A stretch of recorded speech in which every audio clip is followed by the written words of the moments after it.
Hello and welcome students. अगर आप maths की सप्लीमेंट्री या कंपार्टमेंट एग्जाम दे रहे हैं तो मैंने उसके रिलेटेड एक वीडियो बनाया हुआ है जहां पर मैंने आपको यह बताया था कि मैथ्स के कौन से चैप्टर में से कौन से टॉपिक्स करने चाहिए। अगर आपने वीडियो नहीं देखा तो मैं आपको सजेस्ट करूंगा कि पहले आप वो वीडियो देखिए। वीडियो के लिंक इस आई बटन में शेयर कर दी है, आप वो वीडियो को देख सकते हैं। आज के इस वीडियो में मैं आपको बताऊंगा कि अगर आप साइंस की सप्लीमेंट्री या कंपार्टमेंट एग्जाम दे रहे हैं तो आपको कौन से चैप्टर में से कौन से टॉपिक्स करने चाहिए। तो चलिए without wasting time let's get started. Video को स्टार्ट करूं इससे पहले मैं चाहूंगा कि आप टेक्स्ट बुक और पेन निकाल लीजिए और जो जो टॉपिक मैं आपको बोलने वाला हूं उसको टिक मार्क करते रहना और जो एक्स्ट्रा चीजें मैं बोलने वाला हूं उसको साइड में लिखते भी रहना। साइंस में जैसे कि आपको पता है 3 पार्ट में डिवाइड है, फिजिक्स, केमिस्ट्री, बायो। आपका चैप्टर 1 से लेकर चैप्टर 5 केमिस्ट्री पार्ट है, चैप्टर 6 से लेकर चैप्टर 9 बायोलॉजी पार्ट है, चैप्टर 10 से लेकर चैप्टर 13 फिजिक्स पार्ट है और 14, 15, 16 एनवायरमेंट का पार्ट है। तो एक एक करके सबके पास आते। केमिस्ट्री की अगर मैं बात करूं दैट इज चैप्टर 1 से लेकर चैप्टर 5। चैप्टर 1 आपका chemical reactions and chemical equations, जहां पे 2 पार्ट में पूरा चैप्टर डिवाइडेड है। मतलब पहले पार्ट में आप इक्वेशंस को कैसे बैलेंस करते हैं वो सीखते हो और नेक्स्ट पार्ट में आपको टाइप्स ऑफ केमिकल रिएक्शंस पढ़ना होता है। तो आपको लर्न सिर्फ ये करना है। पार्ट 1 में आप कोई भी टॉपिक नहीं लर्न करोगे, सिर्फ आप ये देखोगे कि केमिकल रिएक्शंस को बैलेंस कैसे करते हैं। उसके बाद टाइप्स ऑफ केमिकल रिएक्शन जो सेकंड पार्ट है, वहां पे आप टाइप्स ऑफ केमिकल रिएक्शन के बारे में इंफॉर्मेशन ले लो, डेफिनेशन पढ़ लो और 3 से 4 एग्जांपल लर्न कर लो, पूरा टॉपिक खत्म। सेकंड चैप्टर की अगर मैं बात करूं that is acid and base, तो आपको केमिकल प्रॉपर्टीज पढ़ लेनी है। सबसे पहला टॉपिक आपको पढ़ना है chemical properties of acid and base.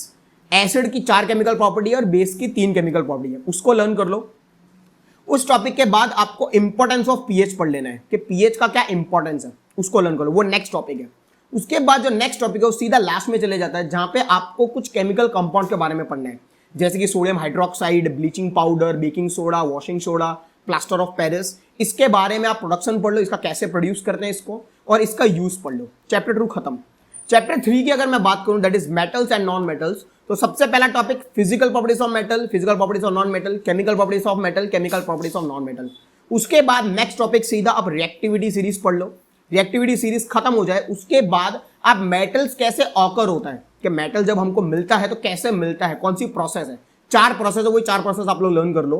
Concentration, सबसे पहले आप कॉन्सेंट्रेट करते हो, फिर कोई भी मेटल कंपाउंड्स को मेटल ऑक्साइड में कन्वर्ट करते हो, फिर आप मेटल ऑक्साइड से मेटल में ऑब्टेन करते हो और लास्ट आप रिफाइनिंग करते हो। तो मेटल कैसे ऑकर होता है ये पता कर लो। उसके बाद जो लास्ट टॉपिक है वो है करोजन और उसकी रेमेडीज के बारे में इंफॉर्मेशन लिखा है। तो वहां से आपको टॉपिक लर्न नहीं करना है, जस्ट वो टॉपिक को रीड कर लो और जो जो चीजें आपको लगी कि यहां से चीजें पूछ सकते हो उसको मार्क कर लो। वहां से 1 मार्क कर पूछने की प्रोबेबिलिटी बहुत ज्यादा रहती है। तो ये आपका चैप्टर फिर खत्म। चैप्टर 4 की अगर मैं बात करूं कार्बन एंड इट्स कंपाउंड, बहुत ही इंपॉर्टेंट चैप्टर है। सबसे पहले तो आप कोवलेंट बॉन्ड के बारे में इंफॉर्मेशन ले लो, कोवलेंट बॉन्ड क्या है। उसके बाद आप वर्सटाइल नेचर ऑफ कार्बन को लर्न कर लो, वो बहुत इंपॉर्टेंट टॉपिक है। उसके बाद आपके पास कुछ कंपाउंड्स हैं जैसे कि कार्बोक्सिलिक एसिड, एल्डिहाइड, सिर्फ इंफॉर्मेशन लेनी है, उसको लर्न नहीं करना है। उसके बाद डायरेक्ट आप लास्ट टॉपिक पे चले जाओ जो है आपका इथेनॉल और इथेनोइक एसिड के बारे में लिखा हुआ है। वो 2 टॉपिक्स बहुत ही इंपॉर्टेंट है, उसको लर्न कर लो। और उसके बाद लास्ट टॉपिक है आपका सोप्स एंड डिटर्जेंट, वो भी एक बहुत इंपॉर्टेंट टॉपिक है, उसको भी लर्न कर लो। चैप्टर 4 खत्म। चैप्टर 5 की अगर मैं बात करूं that is modern periodic table, जहां पे आपके पास 4 लोगों की थियरी लिखी हुई है, 4 साइंटिस्ट की थियरी लिखी हुई है। चैप्टर में और कुछ नहीं है, पूरा चैप्टर इजी है, पूरा चैप्टर आपको लर्न कर लेना है। पहले आप डॉर्विन के बारे में इंफॉर्मेशन ले लो, उसने क्या बताया, फिर न्यूलैंड के बारे में, फिर मेंडेलीव के बारे में और फिर मॉसले के बारे में। उसके बाद जब ये इंफॉर्मेशन आ जाए, जब आपके पास ये डेटा आ जाए, आपको इंफॉर्मेशन आ जाए, फिर आप इसको आंसर के फॉर्म में बना के लिख सकते हो। एक चीज है जो बहुत इंपॉर्टेंट है, जो लर्न करने की रहती है आपको कि पीरियडिक टेबल के हिसाब से कौन सी चीजें चेंज होती है। जैसे फॉर एग्जाम्पल अगर आप पीरियडिक टेबल में लेफ्ट से राइट जाते हो तो वैलेंसी में क्या इफेक्ट आता है, एटॉमिक रेडियस में क्या इफेक्ट आता है, टॉप से बॉटम में जाते हो तो वैलेंसी में क्या इफेक्ट आता है, एटॉमिक रेडियस में क्या इफेक्ट आता है। तो ये चीजें आपको लर्न करनी है। बाकी पूरे चैप्टर में कुछ लर्न नहीं करना है, सिर्फ रीड कर लो, थियरीज को पढ़ लो और आप आंसर बना के लिख सकते हो। अब बात करते हैं बायोलॉजी सेक्शन की। बायोलॉजी सेक्शन स्टार्ट होता है चैप्टर 6 लाइफ प्रोसेस से। लाइफ प्रोसेस एक बहुत ही इंपॉर्टेंट चैप्टर है बायोलॉजी सेक्शन का। मैं तो आपको एडवाइस करूंगा कि आपको पूरा चैप्टर लर्न कर लेना है। लाइफ प्रोसेस में 4 लाइफ प्रोसेस के बारे में बताया हुआ है, nutrition, respiration, transportation and excretion in human beings and in plants. आपको लर्न भी इसी तरीके से करना है। Nutrition in plants, nutrition in human beings, respiration in plants, respiration in human beings, वैसे ट्रांसपोर्टेशन, वैसे ही एक्सक्रीशन। मैंने इसके रिलेटेड बहुत सारे वीडियोस बनाए हुए हैं, वीडियोस के लिंक इस बटन में शेयर कर दूंगा, आप वीडियोस को देख सकते हैं। चैप्टर 7 कंट्रोल एंड कोऑर्डिनेशन की बात करूं तो उसमें 2 प्रोसेस के बारे में बात किया हुआ है, nervous system and endocrine system. कुछ टॉपिक्स हैं जो बहुत ही इंपॉर्टेंट है जैसे कि रिफ्लेक्स एक्शन, ह्यूमन ब्रेन एक बहुत ही इंपॉर्टेंट टॉपिक है। उसके बाद मूवमेंट इन प्लांट्स जहां पे आप फोटोट्रोपिज्म, जियोट्रोपिज्म, हाइड्रोट्रोपिज्म, केमोट्रोपिज्म के बारे में पढ़ोगे। उसके बाद हार्मोन्स इन प्लांट्स, ये वो मूवमेंट इन प्लांट्स है, ये आपका हार्मोन्स इन प्लांट्स है, वो भी एक अलग टॉपिक है। उसके बाद हार्मोन्स इन ह्यूमन बींग्स, वो भी एक इंपॉर्टेंट टॉपिक है। चैप्टर 8 की अगर मैं बात करूं, अगेन एक इंपॉर्टेंट चैप्टर है रिप्रोडक्शन, उसमें रिप्रोडक्शन के बारे में बात किया हुआ है। पूरा चैप्टर 2 पार्ट में डिवाइडेड है। पार्ट 1 जहां पे आप असेक्सुअल रिप्रोडक्शन के बारे में पढ़ोगे, पार्ट 2 जहां पे आप सेक्सुअल रिप्रोडक्शन के बारे में पढ़ोगे। असेक्सुअल रिप्रोडक्शन भी एक इंपॉर्टेंट टॉपिक है। उसके बाद सेक्सुअल रिप्रोडक्शन में आप 3 टॉपिक के बारे में पढ़ोगे, that is male reproductive system, female reproductive system और रिप्रोडक्टिव हेल्थ। ये 3 टॉपिक आपको लर्न करने ही करने हैं। चैप्टर 9 की अगर मैं बात करूं, that is heredity and evolution, तो आपको सबसे पहले हेरिडिटी के बारे में इंफॉर्मेशन ले लेनी है, इवोल्यूशन के बारे में इंफॉर्मेशन ले लेनी है। 3 टॉपिक है जो बहुत ही इंपॉर्टेंट है, जैसे कि सेक्स डिटर्मिनेशन एक इंपॉर्टेंट टॉपिक है, उसके बाद इवोल्यूशन बाय स्टेजेस जो लास्ट में है, और बीच में एक टॉपिक है जिसको हम बोलते हैं होमोलोगस और एनालोगस ऑर्गन्स। तो ये 3 टॉपिक आपको लर्न करने ही करने। अब बात करते हैं फिजिक्स सेक्शन की। फिजिक्स सेक्शन स्टार्ट होता है chapter 10 light reflection and refraction से। ये बहुत ही इंपॉर्टेंट चैप्टर है पूरे फिजिक्स का। मैं तो आपको एडवाइस करूंगा कि आपको पूरा का पूरा चैप्टर लर्न कर लेना है। पूरे चैप्टर में रिफ्लेक्शन और रिफ्रैक्शन के बारे में बताया हुआ है। रिफ्लेक्शन में आपको मिरर और उसके रिलेटेड न्यूमेरिकल्स करने हैं, और रिफ्रैक्शन में आपको लेंस और उसके रिलेटेड न्यूमेरिकल्स करने हैं। तो आपको पूरा का पूरा चैप्टर लर्न कर लेना है। चैप्टर 11 की बात करूं, जो है human I and colourful world, इसमें सबसे पहला टॉपिक ह्यूमन आई को पढ़ लो। उसके बाद डिफेक्ट्स ऑफ विजन, वो एक इंपॉर्टेंट टॉपिक है। 2 टॉपिक बहुत ही इंपॉर्टेंट है। उसके बाद लास्ट में चले जाओ, थोड़ा बहुत प्रिज्म के बारे में पढ़ लेना। उसके बाद लास्ट टॉपिक जो है जहां पे आप ये क्वेश्चंस करते हो, जैसे कि why the colour of the sky is blue, why stars twinkle, ऐसे कुछ क्वेश्चंस कर लो। बाकी चैप्टर से 2 इंपॉर्टेंट टॉपिक है, ह्यूमन आई और डिफेक्ट्स ऑफ विजन।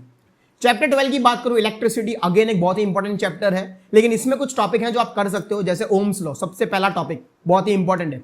उसके बाद heating effect of electric current, और जो न्यूमेरिकल्स आते हैं इलेक्ट्रिक सर्किट के बेस पे, वो तो आपको करने ही करने हैं। तो आपको 3 चीजें बता दी मैंने आपको, ओम्स लॉ कर लो, heating effect of electric current, उसके एप्लीकेशन के बारे में पढ़ लो, और न्यूमेरिकल्स।